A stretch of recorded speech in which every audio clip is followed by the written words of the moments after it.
Isang mapagpalang umaga po sa ating lahat. Inaanyayahan ko po lahat na tumayo at ihanda na po natin ang ating mga sarili sa pagpupuri sa ating Panginoon. Amen. Sabihin nga po natin, Jesus, ikaw ang hinahanap ko. Jesus, ikaw ang hinahanap ko. Amen. Sige, sabay-sabay po tayong papurihan at sambahin ang ating Panginoon. Ikaw ang hinahanap, hinahanap-hanap. Ikaw ang hinahanap, hinahanap-hanap. Ikaw ang hinahanap, hinahanap-hanap. Jesus, ikaw ang hanap, hinahanap-hanap. Ikaw ang hinahanap ko sa buhay kong ito. Pag wala ka ay di makontento. Tuwing sumasamba sa'yo, sagad-sagara ng kasiyahang tunay na nadarama ko.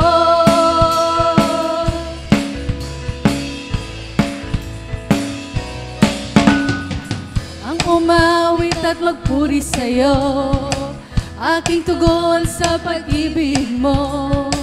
Langit at lupa sa'yo'y sasamba.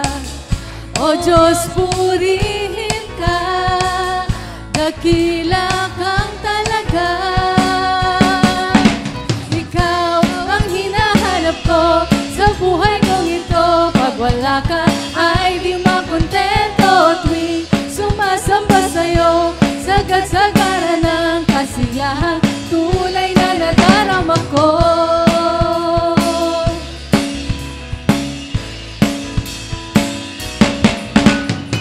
Ang banal na tahanan mo, ang hinahanap ng puso ko. Kaligayahang di kayang bilhin, sa'yo ko lang nadama. Ako'y malaya na. Ikaw ang hinahanap ko sa buhay kong ito. Pag wala ka ay di makontento. Tuwing sumasamba sa'yo, sagad-sagara ng kasiyahang tunay na nadarama. Ikaw ang hinahanap ko sa buhay kong ito. Pag wala ka ay di makontento. Tuwing sumasamba sa'yo, sagad-sagara ng kasiyahang tunay na nadarama ko.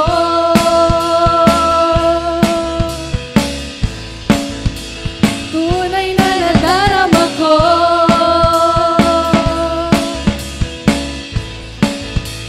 Tunay na nadarama ko. Hinahanap ko sa buhay kong ito. Pag wala ka ay di makontento. Tuwing sumasamba sa'yo, sagad-sagara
di matatakot sa lubungin man ang bagyo.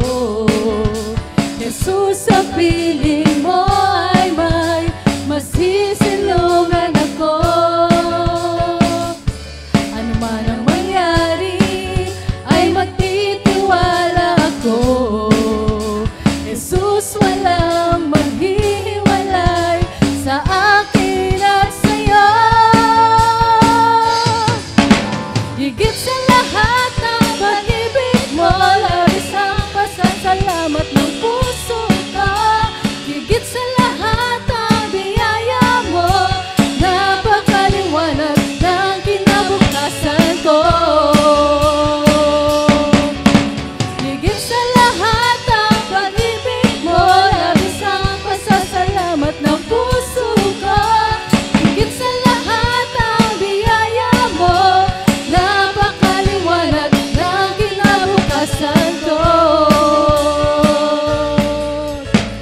Wala na ngang mas hihigit, wala na mas lalabis sa lawak ng pag-ibig na aking nakamit. Wala na ngang mas hihigit, wala nang mas lalabis sa lawak ng pag-ibig na aking nakamit. Higit sa lahat ang pag-ibig mo, labis ang pasasalamat ng puso ko. Higit sa lahat ang biyaya mo, napakaliwanag ng kinabukasan ko. Higit sa lahat ang pag-ibig mo, labis ang pasasalamat ng puso ko. Higit sa lahat ang biyaya mo, napakaliwanag ng kinabukasan ko. Higit sa lahat!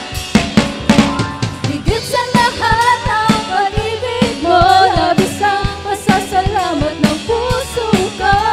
Higit sa lahat ang biyaya mo, napakaliwanag, napakaliwanag, napakaliwanag, napakaliwanag, napakaliwanag ng kinabukasan ko.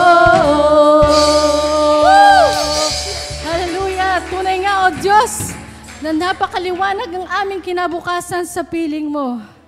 Hallelujah! Tunay, O Diyos, na Ikaw ang karapat-dapat na sambahin. Para sa iyo ang aming mga tinig, O Diyos.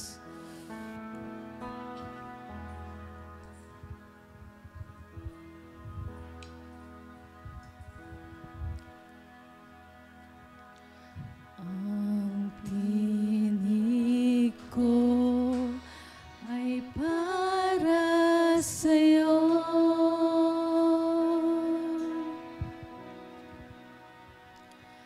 Nilikha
pagmamahal, kapayapaan, tunay at wagas. Panginoon, kay buti mo sa akin. Panginoon, kay buti mo sa akin.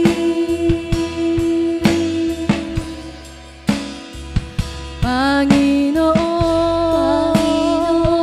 kay buti mo sa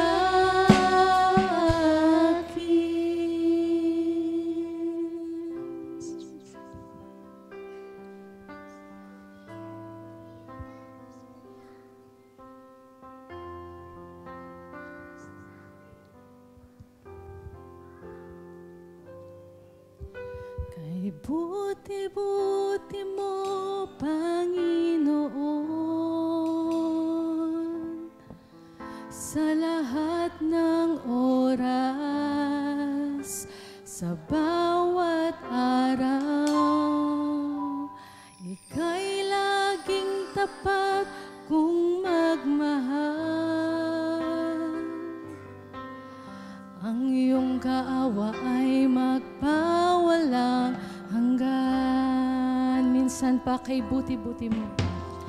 Buti-buti mo, Panginoon, sa lahat ng oras,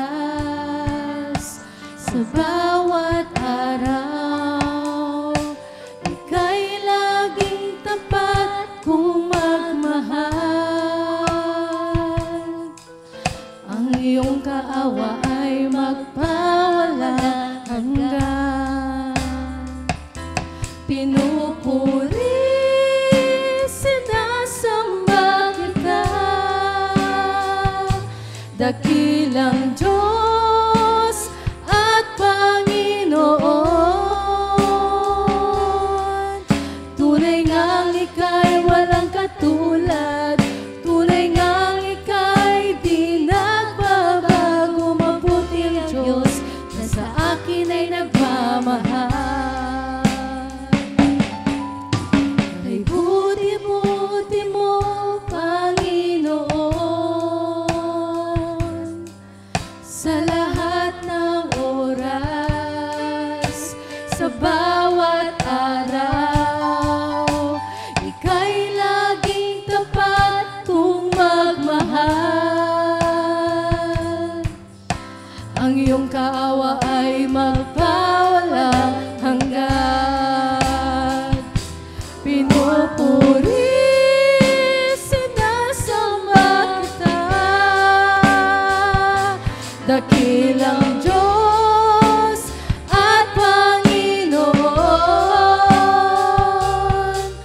Tunay ngang ika'y walang katulad, tunay ngang ika'y di nagbabago. Mabuti ang Diyos na sa akin ay nagmamahal. Pinupuri, sinasamba kita, dakilang Diyos at Panginoon. Tunay ngang ika'y walang katulad, tunay ngang ika'y di nagbabago. Mabuti ang Diyos na sa akin ay nagmamahal. Pinupuri, pinupuri, sinasamba kita, dakilang Diyos at Panginoon.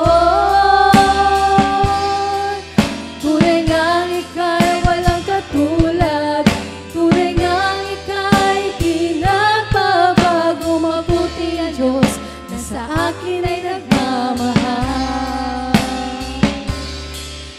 Tunay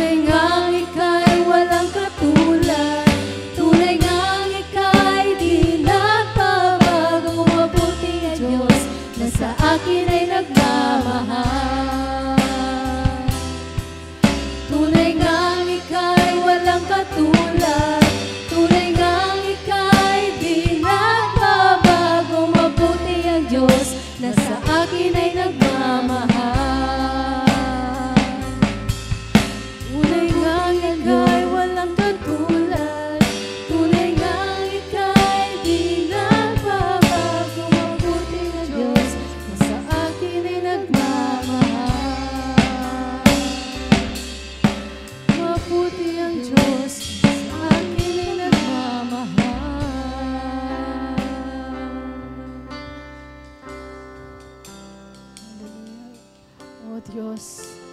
Tunay nga, Panginoon, na napakabuti mo. Ikaw ay walang katulad at hindi nagbabago. Ikaw lamang ang Diyos na nagbibigay sa amin ng biyaya at pagpapala. Sa umagang ito, ikaw lamang aming patuloy na itataas, pupurihin at sasambahin sa pangalan ni Jesus. Amen.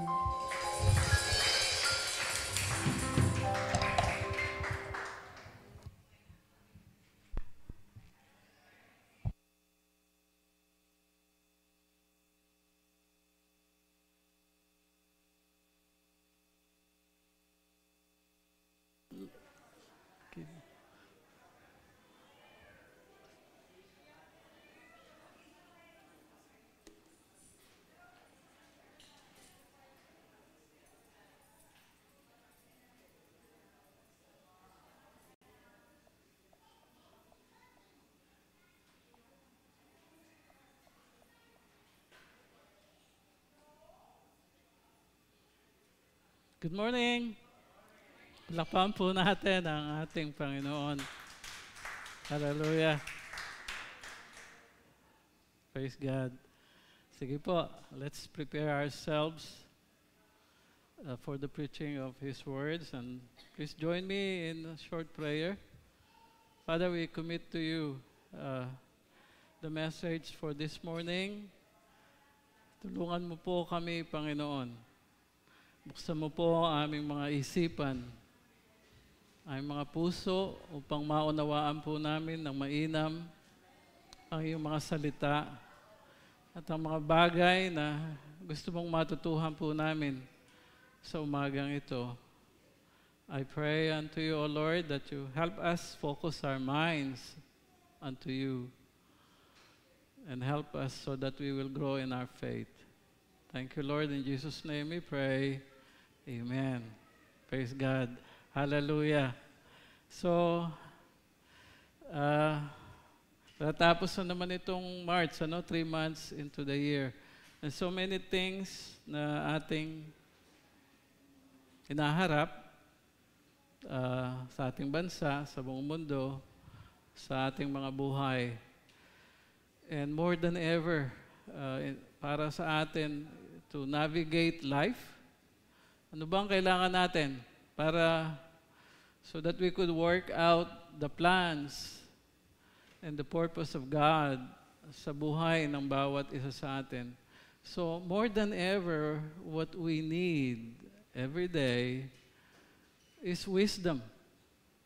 Wisdom that comes from God. Amen po ba tayo doon, mga kapatid? There's so many issues that we have to face. So many issues that we really have to make decisions. And that's what we will discuss today, is to pray and ask the Lord every day, every moment, to give us the wisdom so that we could successfully navigate life. It is not easy. Amen po ba tayo doon, mga kapatid? It's not easy. And our text for today ay makikita po natin ito sa aklat ng James. It's in the book of James. Let me ask yung mga nandito sa aking kaliwa to read 12:13. Sige po, please read.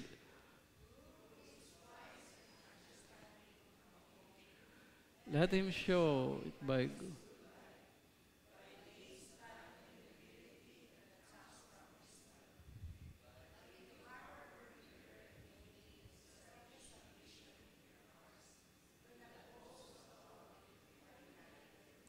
dito naman po sa kanan ko.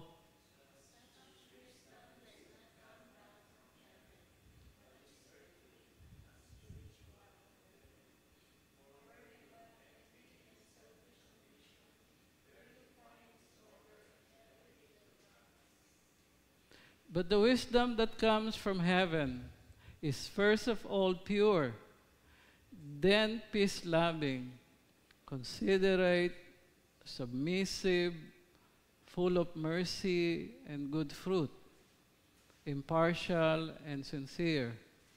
Peacemakers who sow in peace raise a harvest of righteousness.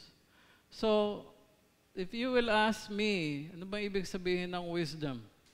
Wisdom, by definition, is right application of knowledge for godly living.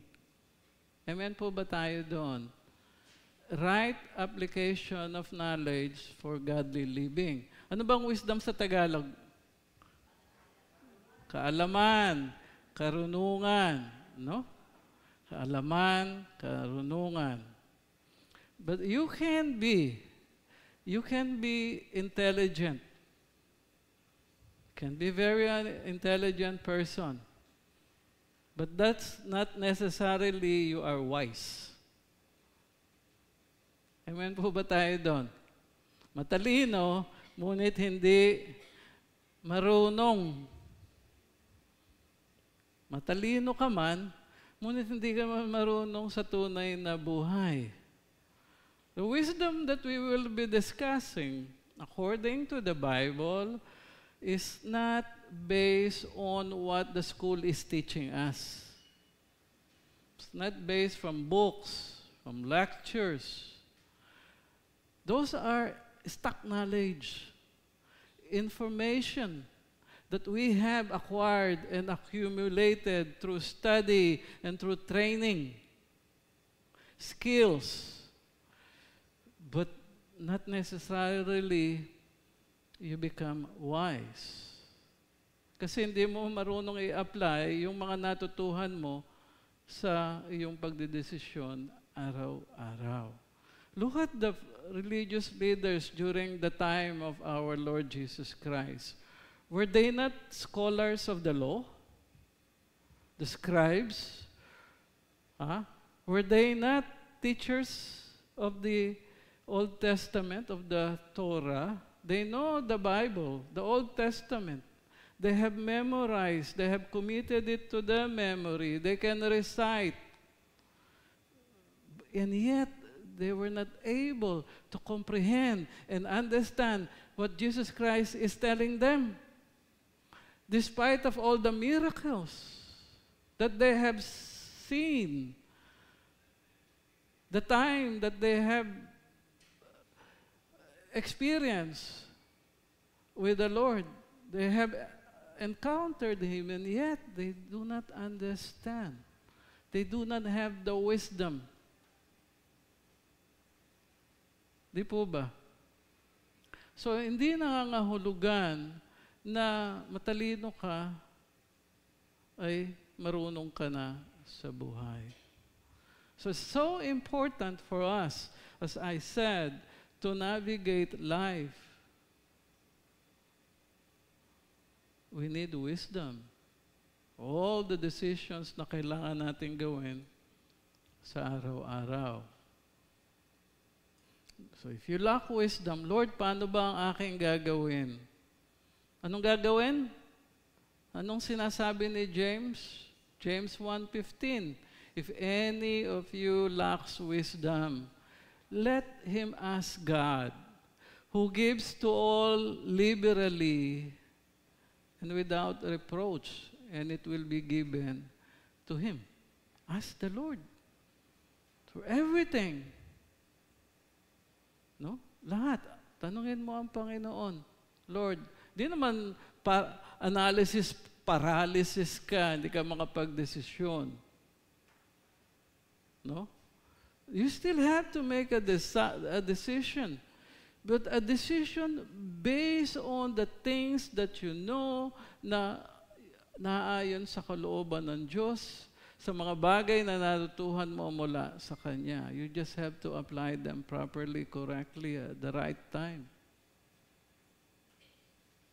Ask the Lord, Lord, anong gagawin ko?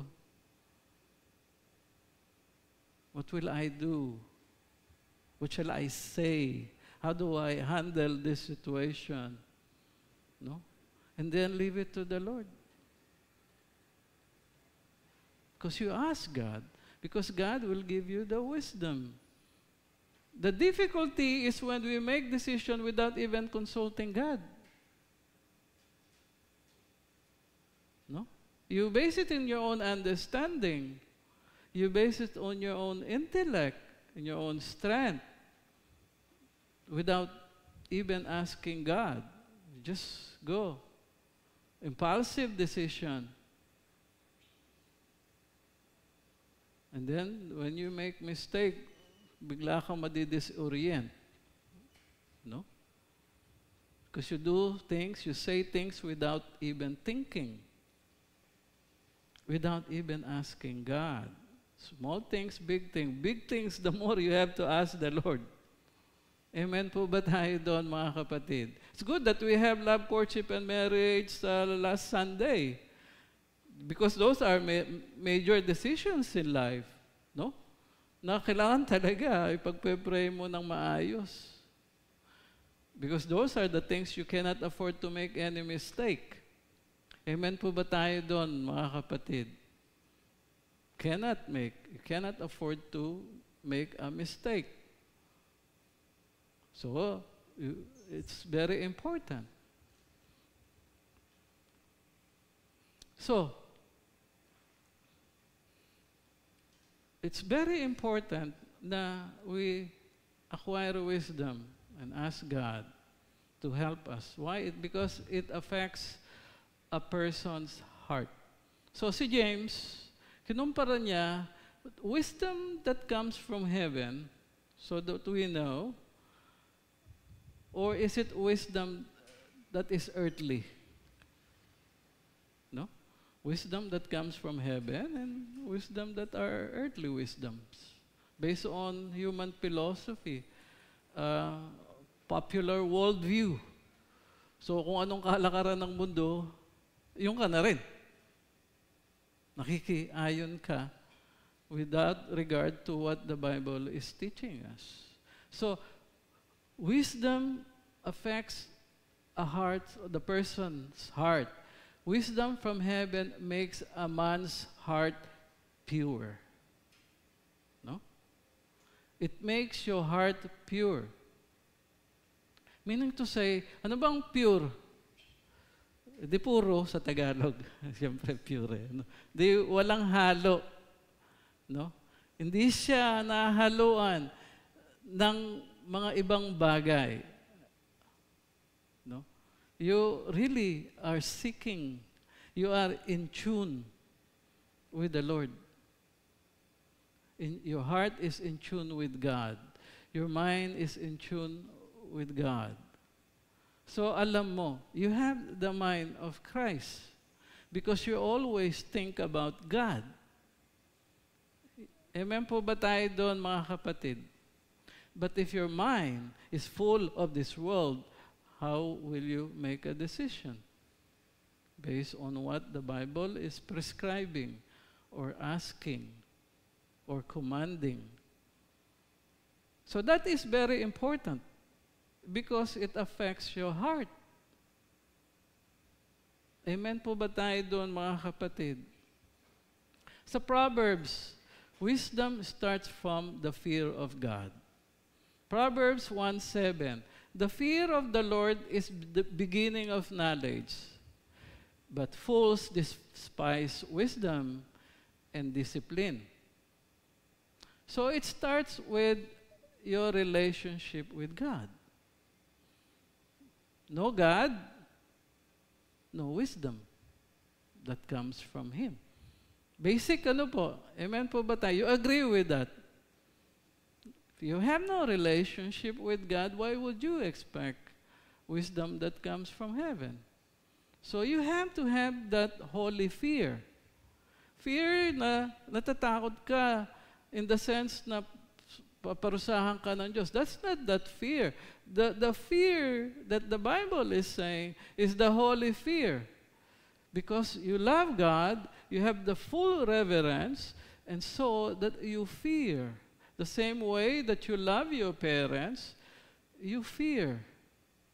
Why? Because you don't want to hurt them. You fear because you don't want to be separated from God if you commit sin. That is fear of the Lord.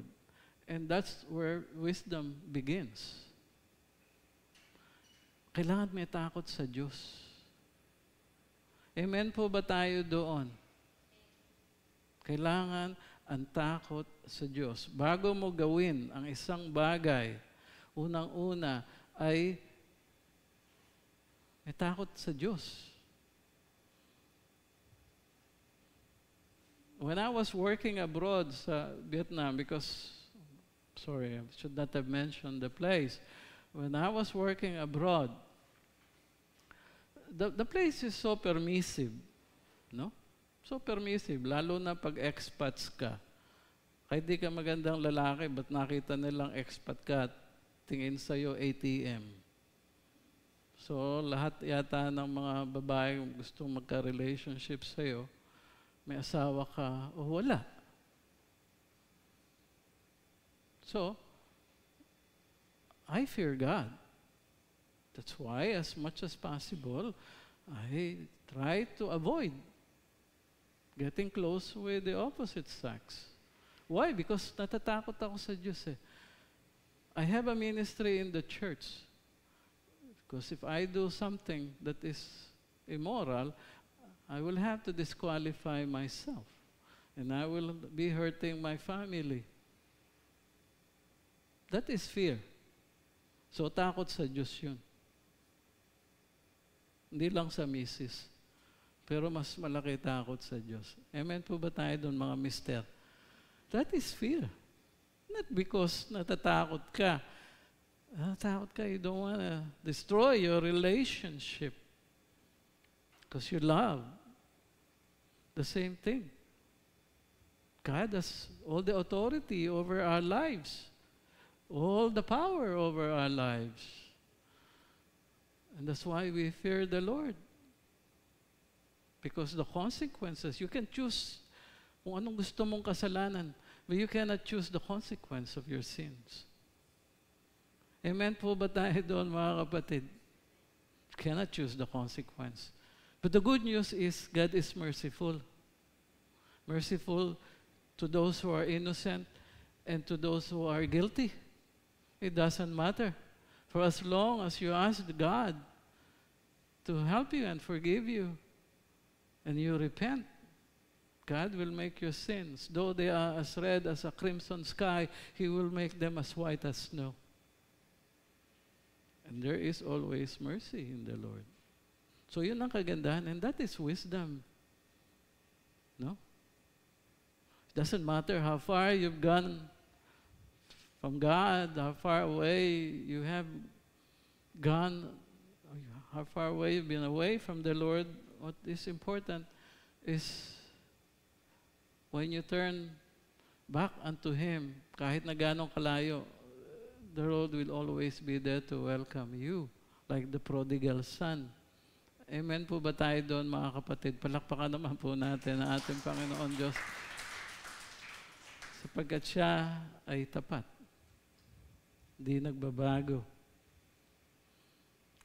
Affects your heart. So, wisdom from heaven makes a heart pure. So, kabaligtaran naman ito to compare. Earthly wisdom has a contaminated heart. No? Ang ating puso ay nakatuon lamang dito sa mundong ito. That kind of wisdom is contaminated. It doesn't regard for other people. It's self-focused, self-centered, envious. Ang tingin mo sa sarili mo, the world revolves around you. No? Yun ang kalakaran dito sa mundo. Di ba? Ayaw mo magpapalamang. Ba't ka naman magpapalamang? Di ba gano'n naman tayo? Right? That's our tendency. No? We're so what? Competitive? I don't know if you say that competitive or I don't know. Basta pakialam sa inyo. Basta pakialam mo kung ano ang saan ka masaya. That's how the world thinks. No? You have to be ahead of the game. And that's even sa mga companies that I have been, the trainings that they do. Make sure when you handle people, you really have to assert your authority. No? You make them work. Kailangan sulit ang sweldo nila. That is it.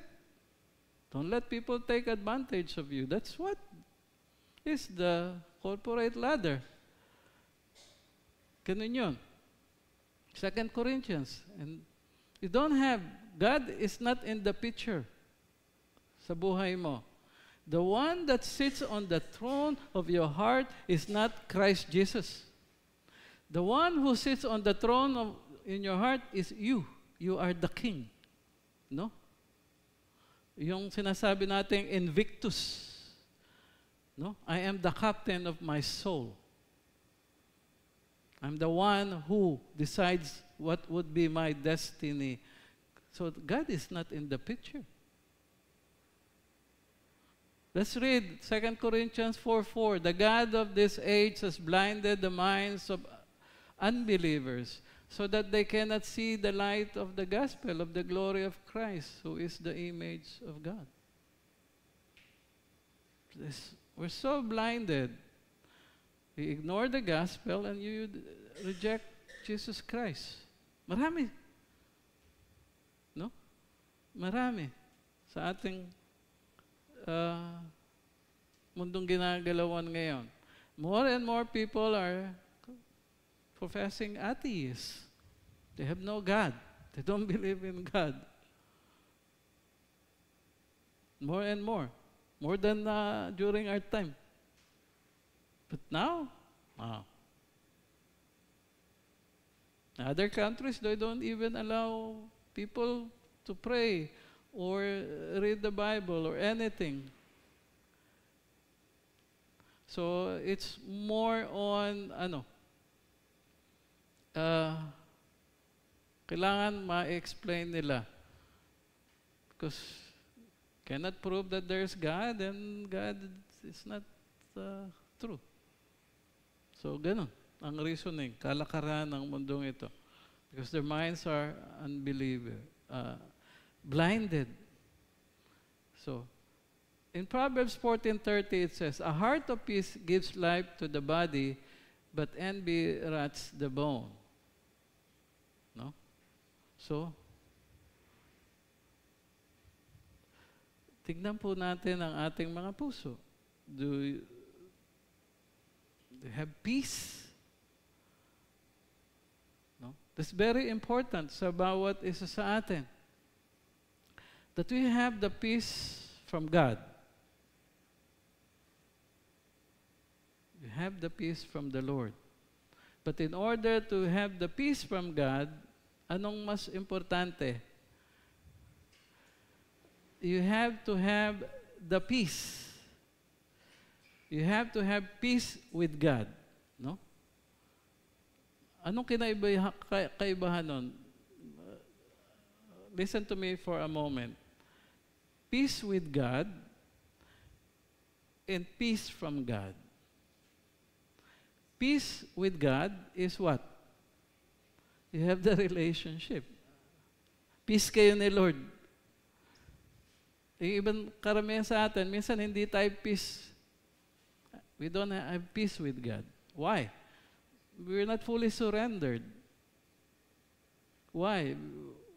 We do not want to surrender our lives to the authority of God. So the authority of the Bible. We want to run ourselves on our own. We want to be independent. No? So kung anong gusto natin, yun. So you don't have peace with God because there is no relationship. Diba? Peace with God, you will have the peace from God. And that will be wisdom. So lahat yan. If your heart bothers you, your relationship, your fellowship with God, your relationship is there. But your fellowship of God, if you do something that is not pleasing to the Lord, you don't have the fellowship. until you repent. Nagets ninyo? Because it will always bother you. It will convict you. There's something you did, and the Lord convicts you. You don't have the peace from God. So ang tanong this morning, 3 months into the year, do you have the peace of God? Or there's still something in you that you know that doesn't seem to be right? Meron ka pa rin kaaway. May bitterness sa iyong puso. Unforgiveness. No? So something that is not right. You don't have the peace. Then that affects your heart. And then, secondly, it affects a person's belief system. Yung paniniwala. Heavenly wisdom submit to the truth that God is God. Amen po ba tayo doon? That God is God. He has the final authority over our lives. So God is God.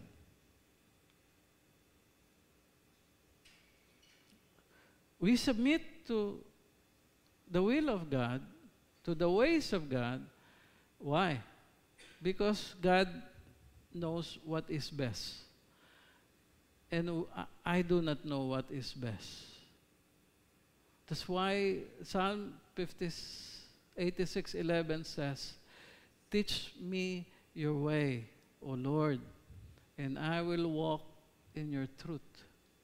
Give me an undivided heart that I may fear your name." Teach me your way. Do you know the ways of God? Yun ang ating laging pinagdarasal. Lord, teach me your way so that I will walk in your truth. No? Kailangan alam natin, Lord, give me a heart that is undivided. The one that you rule and reign. No? A heart that needs compassion. So yun ang ating kailangan. And the Bible is very clear. Lord, I have hidden your words in my heart so that I will not sin against you. Kasi why? Because you know the teachings of God in the Bible. Look at our Lord Jesus Christ when He was tempted. Anong kino-quote niya? Di ba yung Old Testament? No? Turn this stone into bread. Anong sabi niya? It is? No? It is written. It is written. Written where? It is written in the Old Testament. Man should not live by bread alone, but by every word that comes out from the mouth of God. Even Satan, when he is tempting Jesus Christ, knows what Jesus Christ is talking about. Because Satan also knows the Old Testament. Hello? Amen? Amen po ba tayo doon, mga kapatid? Tayo kaya, ang taon na tayong Kristiyano, hindi pa natin nababasa yung 4 Gospels. O kaya New Testament.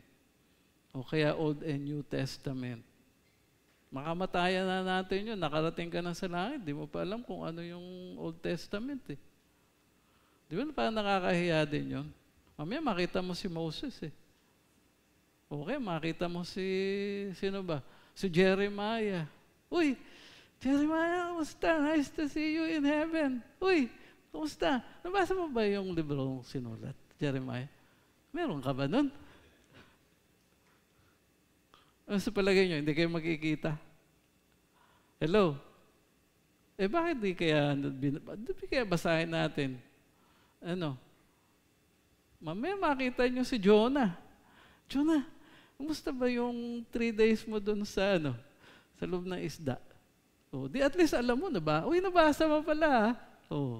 Di meron kayong mapag-uusapan. Kung wala kang kakilala doon sa mga karakter sa Bible, ba't gusto mo magpunta ng heaven? Wala ka naman palang interest. Before you want to go up to a place, anong unang ginagawa natin? I want to know. Research. Tignan mo kung ano yung daratnan mo doon. Sino ang nandoon?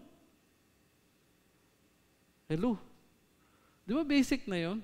Kaya kailangan pa ba i-memorize siya? Kailangan pa ba ituro yan? So, ask yourself, how long you been Christian?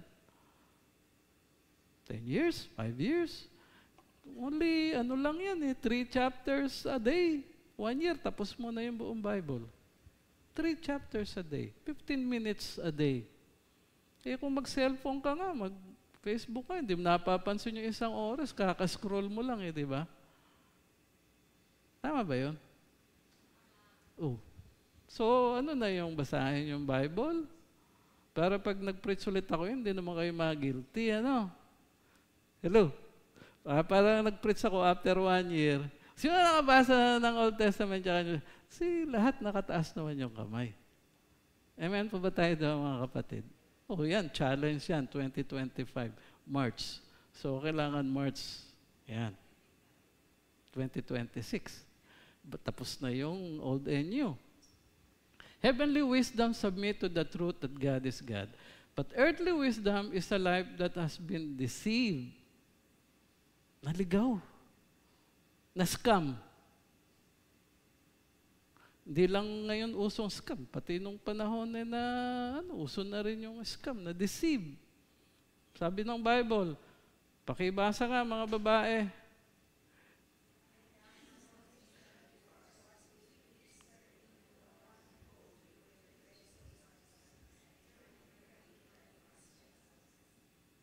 Which is really no gospel at all.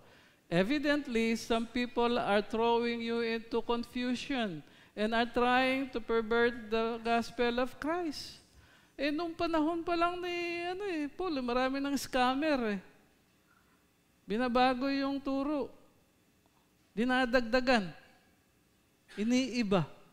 Kung hindi ka nagbabasa, paano malalaman kung tama o mali? Hello? Niniwala kayo sa mga pinagsasabi namin nandito sa pulpit? Hindi naman nyo binabasa. Tas binagbasa nyo yung mga desisyon nyo sa mga naririnig nyo lang. Tama ba yun? Parang hindi, di ba? Parang mababaw. Fake news pa nga. Baka tama yun. Baka fake news, misinformation o disinformation. Kasi nung panahon nila, the Israelites converted to Christianity. And those who are in Judaism, they said, okay, fine. You follow the teaching of Christ, but you have to be circumcised. Di ba? Sabi ng gospel, you're saved by grace, not by works. Wala ka nang may dadagdag pa sa ginawa ni Kristo. Binayaran na niya ang lahat ng ating mga kasalanan. He saved us from the penalty of death. Eternal death. That is separation from God. Wages of sin is death. Spiritual death, meaning you have no relationship. You have no connection with God. That is the penalty of sin. And Jesus Christ paid for that when He died on the cross. Wala ka nang pwedeng idagdag doon. No? Gagawa ka ng mabuti. Gagawa ka ng mabuti. Why? You can buy your ticket to heaven through your good works. What about the death of our Lord Jesus Christ? Kailangan dagdagan pa yun. Hindi enough yun. No, it's enough. So, no need for circumcision. Just repent. Believe in the Lord Jesus Christ and you are saved. Di ba napakadali lang nun? Amen po ba tayo doon, mga kapatid? Parang nagpa-register ka lang ng SIM card para mailagay yung pangalan mo sa record ng gobyerno. Ganyan din sa langit Pa-register mo yung pangalan mo sa heaven. Why? Accept Jesus Christ. How? Accept Jesus Christ as your Lord and Savior. Repent from your sin. And your name will be written in heaven. Amen po ba tayo doon? Ang problema, ayaw nyo naman magpa-register. Pa-register. Amen? Hello? Baka iba sa atin, di pa naka-register. Tagal na nag-church, ha? Siguraduhin nyo, nandun ang pangalan, ha? Baka kung sino-sino pang tinatawag natin Diyos. Bukod kay Kristo, mayroon pang iba. Hello? Amen po ba tayo doon, mga kapatid? Kailangan hindi siya contaminated. Walang halo. It should not be syncretism. You know what is syncretism? No, when I was working abroad, I have met so many people. Sabi niya, oh, you're Christian, that is very good. I'm this. So, I follow what is good from here, and then I add it to my Christian belief. Hindi naman pwede yun. Hello? So, huwag natin paghalu-haluin pa. O anong maganda, tapos ihahalo mo sa Christianity. You cannot do that. Salvation is only through Jesus Christ. Ha? Amen po ba tayo doon, mga kapatid? Nasa church ka ng Sunday, nasa ibang templo ka ng Monday, nasa ibang ano ka naman ng Tuesday. Ano gayon? How many gods are you serving? It's only one God. No? So marami kasi ako nakakita nung my time. Sa Christian church, pag nasa ibang temple naman, pag ibang araw. So yun. So, wag magpaskam. Amen po ba tayo doon? And the best way is through the faith should be evidence on the way you live. Amen po ba tayo doon, mga kapatid? Hindi pwede nagpipreach pagkatapos ng bababae. Hello? Hindi po pwede nga yun. So, tignan natin. Alamin natin ang buhay ng mga nangangaral sa atin, na nagtuturo sa atin. Yes? So, pag nakita natin na tunay at hindi siya, kung baga sa fake news lang siya, di alam nyo na. That's not the true gospel. Sabi nga, Galatians 1:8, but even if we, yung mga nangangaral during the time of Paul, or an angel from heaven should preach a gospel other than the one we preach to you, let him be eternally condemned. As we have already said, so not I say again, if anybody is preaching to you a gospel other than what you accepted, let him be eternally condemned. So inulit pa nga no? So kung labas sa Bible, anong gagawin? Di huwag tanggapin. Hello? Unscriptural. Di pwedeng meron pang isa pang libro na ituturo on top of what the Bible is already telling us.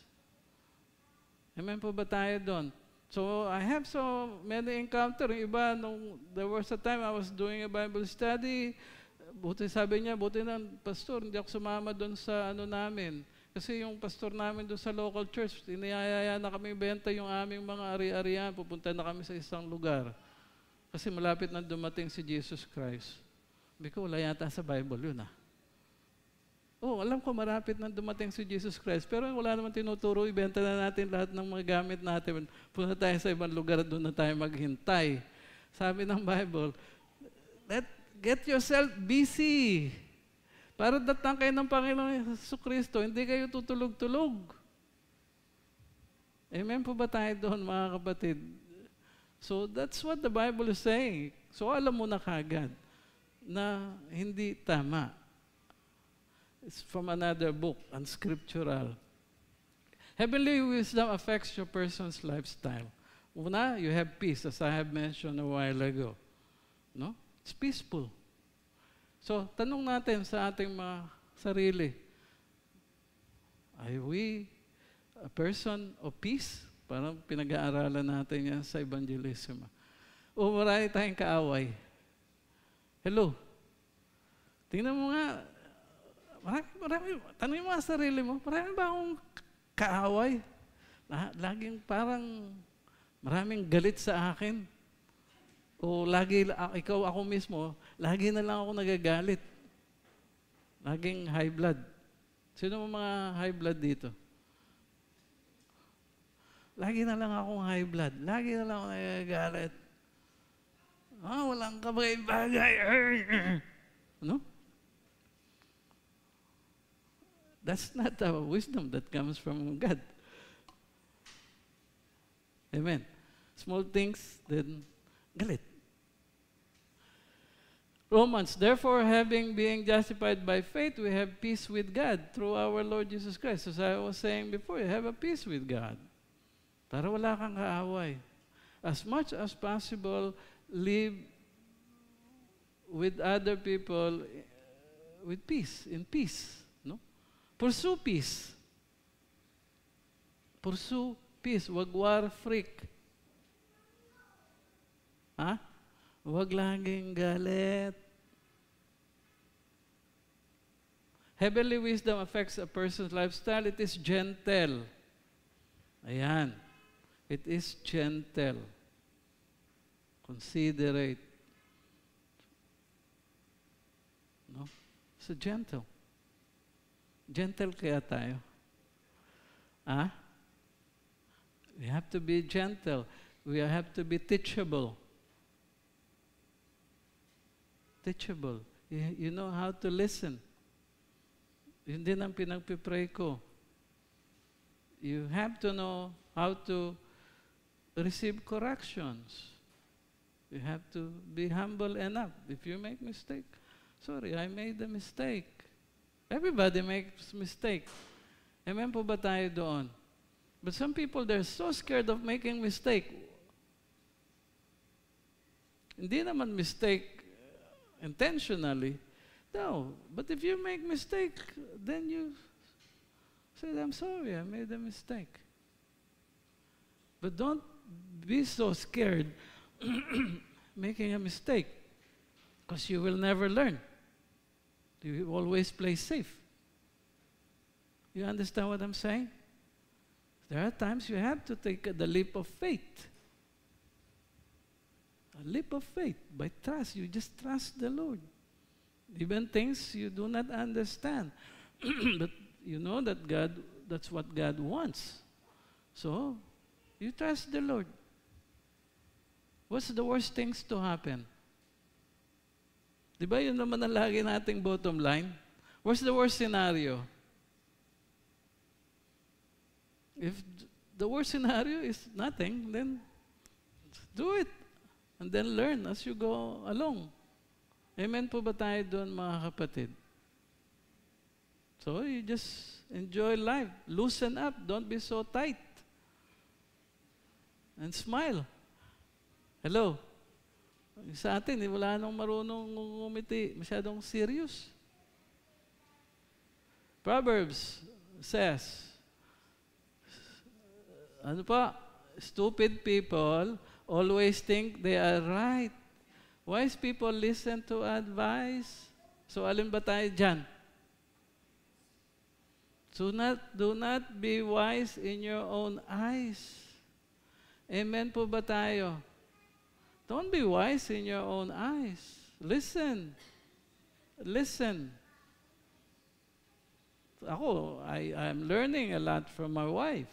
Why? Because I think logically. But my wife has better, instinct na mga babae. Ako, logical lang ako. Say, no. Because they have a better instinct than us. Things that we do not see, but things that they see. Ako nga, hindi pa nga ako nagsasalita. Alam na niya kung may kasalanan ako, wala eh. Ganun. So, listen. Heavenly wisdom affects a person's lifestyle. So, mercy. Ayan. Teachability, mercy. Ayan. That is very, very important. As I said, doesn't matter. God is merciful. Whether you are innocent or you're guilty. You're suffering. You're victim of an unjust circumstances, or you are guilty because of what you have done, you're suffering. But God is merciful. You can always come to the Lord and receive His mercy. Amen po ba tayo doon, mga kapatid? So do not always be condemning yourself. Once you have repented, turn away from your sin, move on. Don't live on your past. Past you cannot change. Present you can do something. Amen po ba tayo doon, mga kapatid? What is important is the present because that determines your future. Eh kung lagi kang historical, yung history mo na lang laging kinukulkul mo sa isip mo, pinatawad ka ng Diyos, binabalik-balikan mo pa yan eh. So forget about it and move on. Sincerity. Andun yung ating honest sincerity. There is no hidden motive in your heart when you do something. It's all with sincerity. You do something because you don't want, when you do something because you love, you want to help. It's not you do something to get something in return. No, there's always that sincerity, excuse me, in our heart. Amen po ba tayo doon? That is heavenly wisdom. And then when you do something, don't expect to be recognized. If you are doing something for recognition, then okay lang din. But that's it. Hanggang doon lang yun. Don't get any recognition anymore from heaven. Because God judges the attitude of the heart.